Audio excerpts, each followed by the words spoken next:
How to change profile picture in 8-ball pool app. So if you want to change your profile picture in 8-ball pool app, then first you need to open up the application. Make sure to install the application and make sure to log into your account. And once you've opened, you can go for the upper left, which has that 3-bar icon, and now you can simply go for leave if you're on a game. And now here you can go for settings, which is on the bottom left, and under your settings you may not have an option to change your profile. So what you can do is go back, and here you can go for your profile, which will be on the upper left. Tap on your profile, and once you tap on your profile, here you will have your profile, right?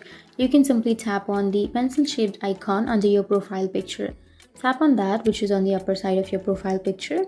And from here, if you want to change your profile picture, then you can simply choose the avatar. You can buy the avatars. So if you have enough coins or enough things to purchase the profile picture, then you can simply buy that.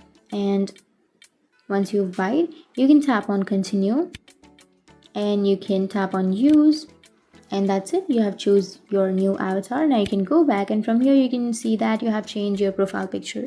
So that's how you change your profile picture in 8-ball pool app. And if you have any questions, feel free to comment below. Thanks for watching.